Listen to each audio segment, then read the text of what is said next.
everybody, and welcome to the Positively Disney podcast. I'm Kimberly Bouchard, the author of the Positively Disney book series and your host for tonight's show. I want to welcome my Facebook folks as well as my Twitch TV followers on this beautiful evening. At least it's beautiful in the Pacific Northwest, a little chilly, but at least we have sunshine, which is kind of a rarity these days. I don't know about you guys, what happened in your lives within the last week since I last had you with me. But I actually celebrated a birthday last Friday and had a few little surprises during my birthday month. But before we go on, I'll tell you a little bit about that as well as introduce our guest. I want to thank my sponsor, Michelle McCune over at Years of Experience. She will put together an amazing vacation for you. And the best thing about not only these great vacations she can do for you, but she also has text availability. So if you need to figure out those dining reservations or how to open up your app properly to get park tickets or different events or whatever, she will be there on call for you while you are enjoying your Disney vacation. She specializes with special needs as well as concierge service as well. So it's Years of Experience with Michelle McCune over at MMCKEOWN at themouseexperts.com. And her number, if you would like to call her, is 732-735-1779. Okay, well, I have to tell you, I had a really lovely day on Friday for my birthday, and it was sunny. I was so grateful for that. And one of my favorite parks, to be honest with you, at Walt Disney World is Animal Kingdom. And I do love animals so much, and as well as people, of course. But I just had this real inkling to go to our zoo, and it's sort of, little bits and pieces of it remind me of Animal Kingdom at Walt Disney World. But something that I was really surprised to see was that one of our hippopotamuses, her name is Guadalupe, and she is actually 20 years old. She turns 21 in November 11th, actually, and she was born in Animal Kingdom. So I felt like I had a little bit of Disney with me that day. I was really happy to see that. Another thing that I discovered at the zoo here is Dole Whip. That's one of my favorite treats when I go to Disney, and they actually had it at the zoo. So I shared a Dole Whip with my hubby as well as a pretzel. So it was almost like being at Disney. And another thing that I enjoyed, which I never do this at the Disney parks because I think I probably did it when the kids were really, really little, is ride the carousel. And because it was my birthday, I actually got I got a free ride on the carousel. So I had actually a lot of good fun riding on that just because I haven't done it for years and years. As I said, my kids were pretty young when, we'd go on that. But at any rate, I had just a wonderful, wonderful birthday time. And something else that happened actually was the week before when I was in Walt Disney World. So we were with good friends, and his birthday was on the 12th and mine was on the 21st. So we kind of twinned it as far as birthday goes. But some of you may know that Donald Duck is is my favorite character. Mickey Mouse has my heart, but I love Donald Duck. And I was notified by a lot of folks that the Donald Duck Coach collection was coming out. So I actually pre-ordered one because they were only available, and they're still only available at the Coach outlet at Disney Springs. But you can purchase one. I had luckily had the opportunity to pre-order one. And then I got to pick it up. And so this was before my husband came out to meet up with us in Florida. And my girlfriend and I, we went to Disney Springs and went in there to pick up my little purse. And I'll show you the little purse that I had bought. This is one of the purses from the Donald Duck collection. Anyways, while we were in there, they had told me actually that they're the only store, believe it or not, that actually do embossing. So they did a stamp imprint of Mickey with my initials, and you could choose whatever color you wanted. And they offered me a bottle of water, and I was standing there waiting for her to do my to do my things. And all of a sudden, three people came out from the back looking for Kimberly Bouchard. And I was kind of shocked. They handed me this massive bag and a card, and it was from my husband. And he said, "Happy early birthday. Love your hubby." And he actually bought me the whole Donald Duck collection. I was so shocked. I was in tears. My girlfriend was in tears. And this is just another one of the bags from the collection, and I love the little ribbon on here. You could actually wear it in your hair if you wanted to, or I'm not sure if a belt would work, but you could just accessorize your purse or whatever. So I was absolutely thrilled. And one of the things that sometimes I mention this, but one of my sons is actually studying digital art and animation with doing a Bachelor of Fine Arts. And he happened to draw me this, oopsie, I just lost it. You have to go down and grab it. He drew me, he did this rendering of Donald Duck, sort of old school Donald Duck, which I really love. I just have to get him to sign this. And my other son, as a little bit of a joke, not wanting to be left out of the equation, he's my computer science guy. He quickly drew his rendering of a Donald Duck, which I absolutely love too, the Dawn. And was kind of happy. Just we had a good time though, and the most important thing for me was that I had my family together, and so all my kids met us downtown for a lovely dinner, Korean barbecue, which I've never been to before actually, and they had the center part that you could cook your meat and things of that nature on it. But it was a lovely day, and I was really happy. It was just great. At any rate, I want to welcome my hubby who's joined me, as well as Chris. Welcome to the show tonight. And without further ado, I want to get this lovely human on the line. Andrew Ramos and I'm trying to think how I got to know him, but of course, Facebook is so wonderful about bringing Disney folks together. And he's just a brilliant artist and lovely, lovely person, very faith-filled man. And he has had the great fortune, I would say, to actually work with the Nine Old Men, have them mentor him. And I'm really curious to know what they were really like. The Nine Old Men are the original animators that Walt Disney had working for the Walt Disney Company. So thus they are called the Nine Old Men. But it's just amazing. I mean, none of them are left, obviously. But I just thought it would be really neat to find out about what it's really like to work at the Walt Disney Company, and his work that he's done in his life. So we're just getting him on the line now. So I just hear dial tone. Hello. Hi, Andrew. It's Kimberly Bouchard. How are you today?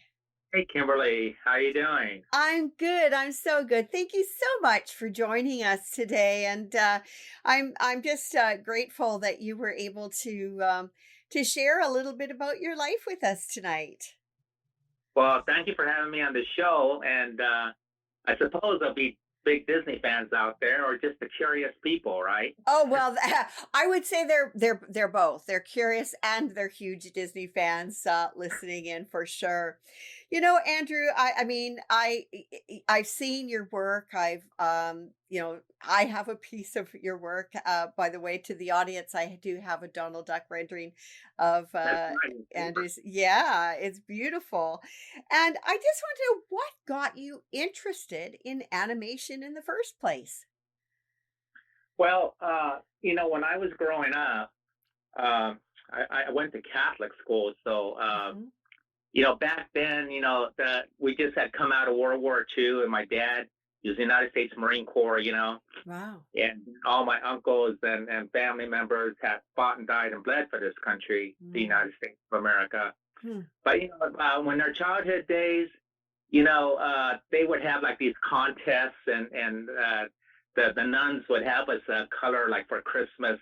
They say, who's gonna color the best nativity scene? Oh, Well, okay. man, you were under a lot of pressure then. I'm talking like kindergarten, second, third, fourth grade. Oh, yeah. And so, I never got the award or nothing because I never considered myself an artist at that time. But what a lot of the boys were doing is that we would draw these little war pictures because our dads had been in the war and we just came out of World Right. War II. And so we'd be Right. drawing these battleships and airplanes and draw these battles going on. They're almost like stick figure drawings. I Mm. think that was my beginnings in art where I started to take an interest. But Mhm. then just to move on, back in the 1950s was when television first came out, black and white television, Mhm. and then because before that, then it was just radio and the Right. phonograph, you know, Mhm. uh, all you had. Okay. Unless of course you went to the theaters back then, Mhm. and the silent era of movies, as I think you remember, came out in the 1920s, Mhm. and then the sound came out late 1920s, 1930s, Mhm. and then they called the sound movies the talkies. Right. Right. Right. Yeah. And so we until then, till the 1950s, we didn't nobody had much to look at except when television did come out. And then in the 1960, color TV came out, and that was huge because imagine now you're watching television in Oh, color, yeah. and Walt Disney at that time, he already was worldwide known after he created Mickey Mouse back in 1928 when they came out with Steamboat Willie, Wow. and that was a huge success that propelled him into stardom overnight. Mhm. And by the time I was born in 1955, Mhm. that's when they first opened Disneyland. I think if Mhm. you remember. Yes. Well, I wasn't alive at that point, but I do know it's 1955.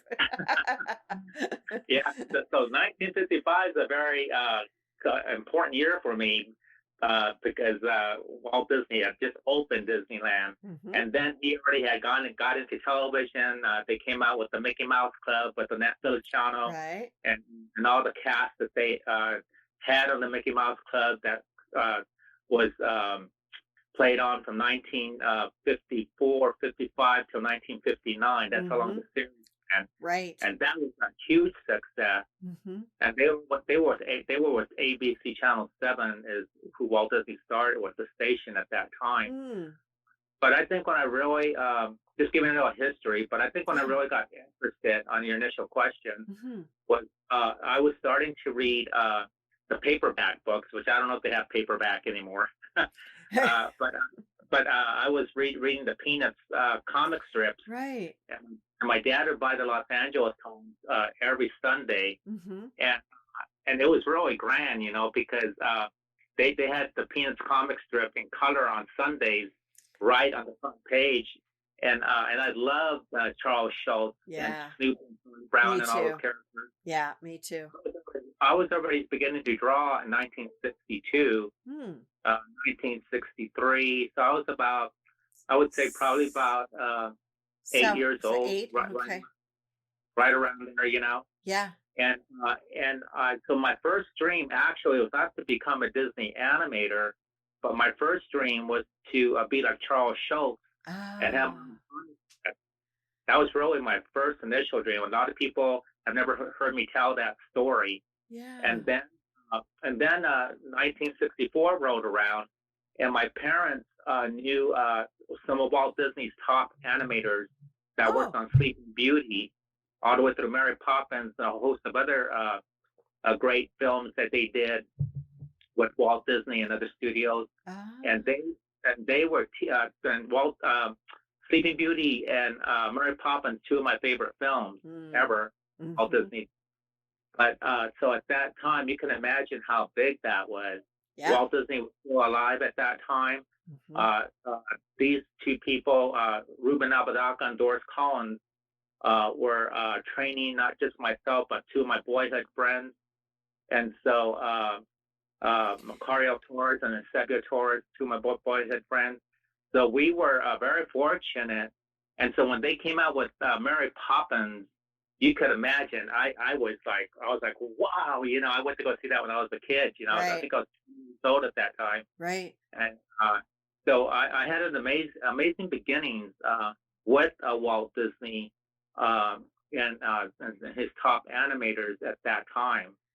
Okay, so when you were when Mary Poppins came out, you said your parents knew some of the animators that had worked on that film and Sleeping Beauty, and so they introduced you, and then did you like sort of did you just talk to them, or did you s- you started studying under them, you and a couple of friends, or how did that work out? Yes, it's like I had mentioned.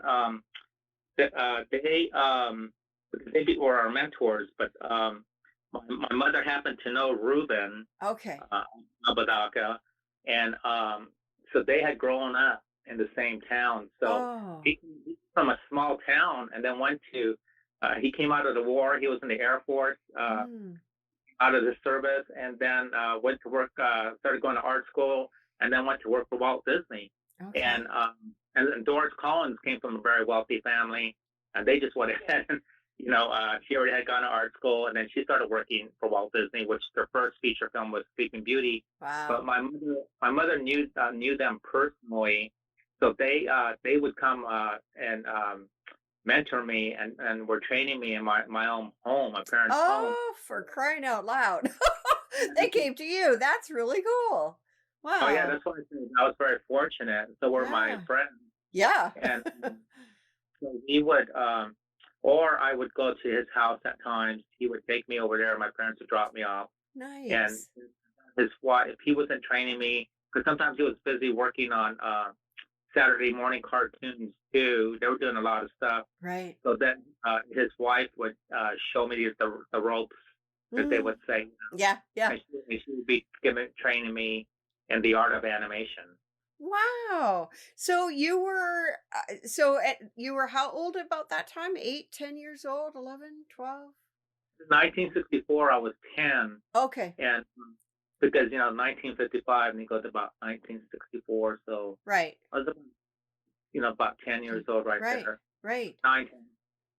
And Ah, fun. I'll never forget when I saw Mary Poppins because it's such a big deal to me. And then they gave me this book, and it had all these pictures. It was fantastic. Mm. And the one scene I never forgot is that, remember when they're talking to Bert, and he's doing the chalk paintings, Oh, and then he yeah. goes, yeah, and he says, "Hey, Mary Poppins," and she remember she's almost starts to argue with him. She says, "Oh, right."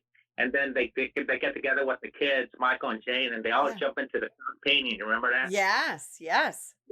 Yeah. When I saw that on the screen, and that puff of smoke, and then there they are in that whole animated world. Mm. So now you're looking at live action animation, and then I remember saying to myself, I said, "How did they do Mhm. that?" Mhm. So that was the spark, it sounds like, that kind of drove you to pursue this, I would think. Is that correct in assuming that, or Yeah, that's the right assumption because at that point, then uh, the second dream kicked in, which is no longer doing my own newspaper uh, cartoons like Charles Schultz, Mhm. but I ended up deciding to wanting to become a Disney animator, work in the movie industry, and work for Walt Disney. Wow. Gee, that just gives me shivers because, it's like that saying, "You can dream it, you can do it," and you dreamed it and you've done it, and at such a young age, you had aspired to so many great things and had the support of your parents and your mom's friends. I think that's absolutely wonderful. So, Andrew, did you now, when you were older and out of high school, I mean, you continued, I'm sure, doing as much as you could as far as animation on your own. Did you ever like go to art school then, or I don't know what it was exactly like back then, if you had to do that or what? Well, Yeah. well, really, I didn't because I was Okay. being once again I was being privately tutored. Right. Um, Yeah.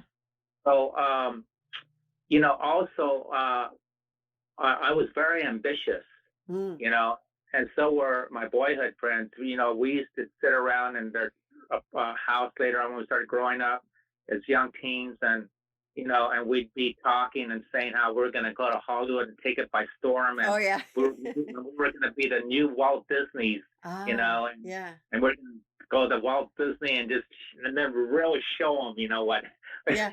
What you our had. new Yeah. ideas, visions, because that's the way we were being trained. I never forgot my mentor when he was training me, and he said, "I want you to remember one thing. What Walt Disney expects is for you to use your imagination, do Okay. something that nobody has ever done before." Right. And then the other thing was when they were training us, they were not fooling around. They were very tough, very serious, and they said that Walt Disney expected nothing less than perfection and excellence. Wow. So now, like if I do a drawing, they'll say, "Oh, that looks like the old Disney cartoons." Well, of course it is, because that's the way I was trained Right. to Right. do the old Yeah. Disney style animation. Right. So, and we were about to meet Walt Disney because he had knowledge of us, that we were being trained and we were going to be the last of that old era of Oh. the Disney era. But what happened is he died Right. December 15th, Mm. 1966. Right. So it was a huge heartbreak Yeah. personally. I remember Yeah. I cried when he died, Yeah. and the whole world cried with us, right? Yeah. And Yeah. then Roy, his brother, Hmm. after opening Disney World in Florida, he died in 1971. So our Right. chances of meeting Walt or Roy was Disappeared. Yeah. Yeah. short-lived. Right. So Yeah. when did you start working with the Walt Disney Company? Well, just to give you a tiny bit of history before we go there, Yeah. because to finish answering one question you asked me, uh, my boyhood friends, they were really gifted, and the one, he was really smart, the technical stuff. His brother, he had the talent like the old Disney animators. He was Mm. so good, Hmm. and really gifted, wonderfully gifted. But what I did is I made a 3.5 minute film, fully animated, Mm. while we were in Wow. high school, like in 1973. I worked on it, and my friends, they shot it. And then I think right about when after I got out of high school, 1974, my mentor Ruben took me to the Disney Studios, and we and to go show him my film, because Oh, wow. I wasn't even going to go to art school. I was just going to go straight into the studio. That was our plan. Okay. And we got real dressed up. We were in suits and everything, and I'll never forget this beautiful raincoat that I had, and my mentor, and we Hmm. were right there on the lot across from St. Joseph's Hospital, here Yeah. in Burbank. Yeah. I'm off on the Vista, Hmm. and there were the nine old men, and I could just I have a picture. I'm going to send you this later Okay. after this interview. Sure. But the nine old men, I'll just name them real fast, Yeah. because and this is a black and white picture. It was called the sweat box, where they would look at the films and study them before they're going to start editing, and then go straight to camera after going to camera, Right. and then completing the film. You know what I'm saying? Yes. Yes. So those nine old men it was surreal when I met them, and I was in that camera room, and I couldn't believe it, because I saw this in books and pictures, and I thought, oh my God! I said, I got the nine old men sitting right behind me and my mentor. And Wow. well, Ward Kimball, Frank Thomas, John Lansbury, Eric Larson, Mark Davis, Hmm. Milt Call, Wooly Reiterman, Ollie Johnson, and Les Clark. Just Hmm. think about that. Yeah. That's There they were. mind And blowing. they just, yeah, and they loved my film. And the last part of my film was a little etchy, because I tried to do this animation on this bird, and they said, well, he needs a lot of practice, more practice on that, on the Okay. animals. But I had created my own story, and they really loved it. Oh. What happened is that I can't even remember which of the nine old men now I talked to last, but Ruben and I went in the office, well, just one of them. Right. And he said, Andrew, we love his stuff. He said, but Andrew is a diamond in the rough. And they said, and what we want him to do is we want him to go to Cal Arts for 1 year where we can polish them, and then we're going to bring them into the studio. Well, at Mm. that time, I couldn't go to Cal Arts because I came from a big family. I had 6 sisters. I was the only boy. Mm-hmm. So, so I wasn't able to go. Right. And Ruben was very disappointed because when we were driving home, I said, "What's wrong, Ruben?" And he said, if Walt Disney was alive, he said he wouldn't allow them to do that. He would have took you under his wing right away. Yeah. Yeah. And so, because things had changed after he passed away. Yeah, I know. Yeah. And so he was very disappointed. So instead of going straight to Disney, I went into television in 1976. I went to work for Filmation. We worked on the Fat Albert series. I don't know if you remember that. Yes, I And do. Yeah. in the Tarzan series, we won Emmy Award. Oh, I've I've lost you somehow, Andrew. I'm not too sure if yeah, so we're gonna just get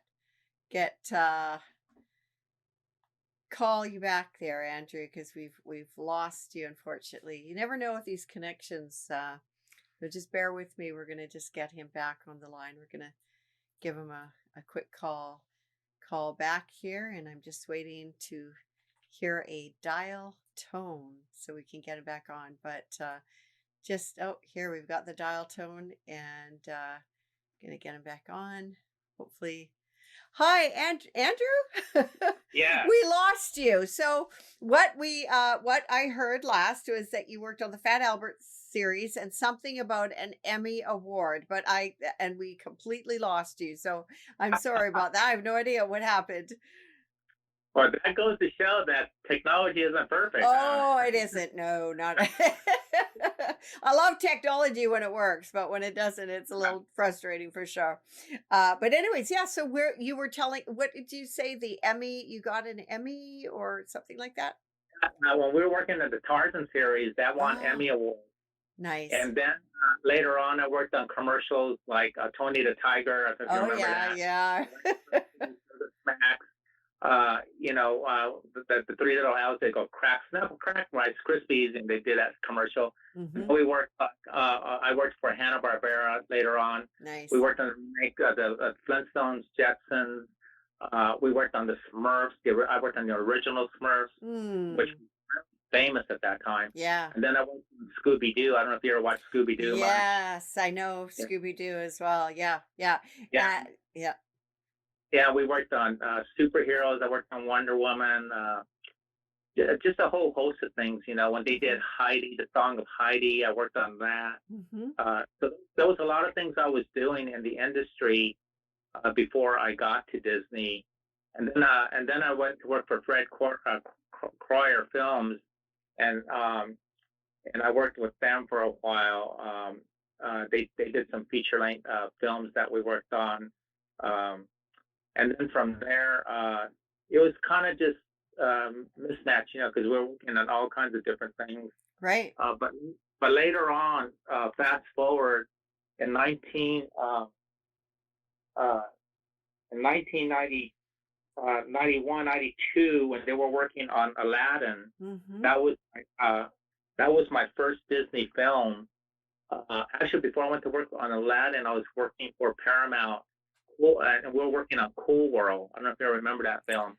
That was with Brad Pitt and Kim Basinger. It was kind of like your Roger Rabbit live-action animation. Oh, I know which one you're talking about. Yeah. Yeah, and that was before anybody ever knew who Brad Pitt was, by the way. Yeah, of course. And he was just this young actor breaking in, and he did Cool World with Paramount. Mm-hmm. And Kim Basinger and I were about the same age in 91. She was 37 and I was 37. Mm-hmm. Mm-hmm. So I worked on that film, and right after finishing that film, it was already about 1992, and I applied at Disney. They gave me a test. When they found out my history with Walt Disney, that I was there with the 9 old men and being trained, they got really excited. They hired me right away. Nice. Oh my goodness. That must have been, I mean, sometimes you have to wait for your dreams, right? You got to keep working at it and keep pursuing, right? Oh, wonderful. Yeah, yeah, it kind of took a twist and a turn there, Mhm. But you know what had happened when I worked on Aladdin? I'll just tell you a quick story. Is that when we went to the premiere at the El Capitan here in Hollywood, you know where Right. that's at, Yes, yes. Yeah. and with there they were, everybody, Michael Eisner and Katzenberg and all the directors, producers for that film. And I took my sister and we were sitting in the balcony because I didn't have a date, so I just took my sister, because I was Mhm. single at the time.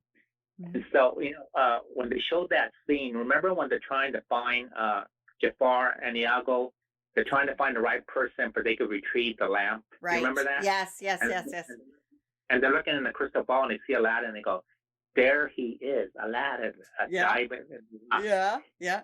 Uh, and when they said that, I looked at my sister and I said, hey, but that's what the nine old men said about me. Yeah. The diamond in the rough. And I said, and Aladdin's my character, and I just couldn't believe it. Yeah. And Oh, so I felt like Michael J. Fox, Back to the Future, coming from the past all the way to the future, yeah. and then here Aladdin was my the main character, my character. Oh, that is amazing. That just went full circle, didn't it? Oh my goodness. Wow. Did you so I'm trying to think here. I don't remember. Did you have a chance to meet up at any other point with any of the nine old men? I mean, I knew a lot of them had passed away by that time. Not all of them were gone by the time you started, though, I don't believe. Did you ever have a chance to say hello again to them at all, just out of curiosity? No, unfortunately, I didn't because I a lot had happened from the 1960s to now we're in the 1990s, right? Right. Yeah. And you're right, a lot of the old animators had passed away, Yeah. and there were some of them that were still alive, and but what they would do with the old animators is that they would bring them in just as consultants. They weren't Right. really involved with the Right, studio right. anymore. Mhm. So if they did come in, it was for special cases, depending what we were doing. The studio was doing at the Disney studios, and then also Roy Disney Jr. A lot of people thought that that was Roy Disney because he looked so much like Roy Oh, Disney, yeah, like yeah, his uncle. yeah. And so they would people would say, "Oh, Roy Disney, you're there with Roy Disney, right?" And I'd go, "No, Roy Disney Jr." Junior, right, yeah, yeah. I know that that's something that a lot of people mistaken, for him, to be his father, which, I mean, you do the math and obviously he's not his father, but yeah, I get it. Right, Oh, right. yeah. So, could you so I know you worked on Aladdin. What were some of the other things that you did with the company, Andrew? Well, I worked on Lion King, Oh, that's right. and Lion King was released in 1994. Mhm. And just a note here is that when we did Aladdin, Aladdin made $200 million just in the United States Wow. before going abroad. Mhm. That was never ever done in animation in Before. That's right. history, or especially at the Disney Studio. And Mhm. then Lion King made $400 million in the United States. Wow. That was never ever done again. Yeah. And then the other film that I worked on after that was Pocahontas. That Mhm. was 1995. Mhm. And Lion King, I found it interesting because a lot of the guys really love Lion King. Mhm. But Nala was my character in Lion King, the Mm. adult Mhm. adult cat.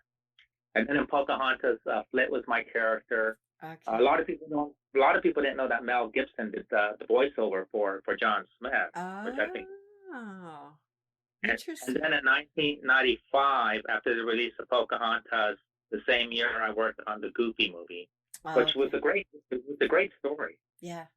It was. I remember that. Yeah, because I took my I'm trying to think here. Well, we've seen it. I know my kids have seen it because I think they've seen almost every Disney movie out there, animated and live action. Right.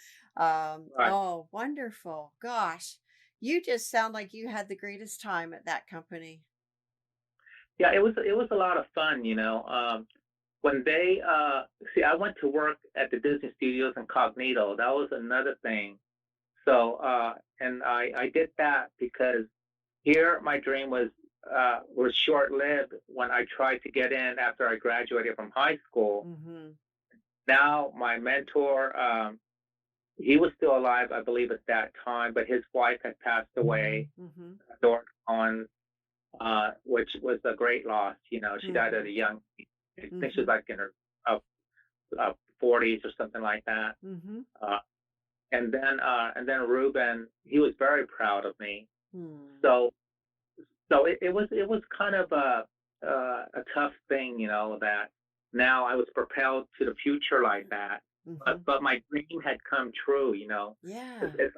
It's like Walt Disney would say that may all your dreams come true. Yeah. And people don't know that that quote came from Snow White and the Mm-hmm. Seven Dwarfs when Snow White, which came out in 1937, as you know. Right. But the first feature length that Walt Disney ever did, Mm-hmm. or actually the first feature length cartoon that was ever done in history, Right. and cinema. A lot of people don't know that. And it was a huge success and won an Oscar. That film. Yeah, that's So amazing. Yes, I yeah, remember that. Yeah. Yeah. they I won the Oscar for best film. yeah. No, that Yeah, I know, it's so funny because in the Disney Family Museum they have eight little Oscars. So for the seven dwarfs and then for seven, seven little Oscars, and then the big Oscar for yes, it. exactly. That's yeah, so they had the eight of them there on display. Yeah, Andrew, what kind of life lessons did you get out of working for the studios or take away from the working at the studios, if you could share any of those? Well, for those that are listening to this broadcast, and especially for the ones that want to come into the business and have their dreams come true, or even if they just want to get into the business because they're interested in working in the industry, you know, Mm-hmm. in animation industry or cinema in Hollywood, what I would say is never become arrogant because that's a big downfall. Because I remember when I was working at Paramount on Cool World, and they put a star by my name because I was a top key assistant animator at that studio. Mm-hmm. And I asked the girl, I said, what's the star? Why did certain people just have a star and the other ones don't? And she said, because Andrew, she says, you're known as the best key assistant animator in the entire studio. And I went, wow, but that almost went to my head. And I Mm. remember smart with somebody. I started getting smart with people, you know, Mm. and smarty aleck. You know what I'm saying? That Yeah. was it in days. Mm-hmm. And so I remember one time I said something to somebody and it wasn't right in front of a bunch of people. And I remember I went to the restroom and I felt really bad and I prayed because I'm a Mm-hmm. praying person. Mm-hmm. And I felt God brought that to my attention that I was really arrogant. Mm. And I went and apologized. I asked God to forgive me. And I went to that person and I apologized. And he said, "Oh, you don't have to apologize." And I said, "No, I really have to." And I apologized in front of everybody there that was out of earshot. In Mm. ear. And you know what he said to me? He said, "I really respect you for that. Thank you." And it was a big lesson for me that not to get like I have such a big head in the Right. industry. Yeah. So that was a very life lesson for me in the industry.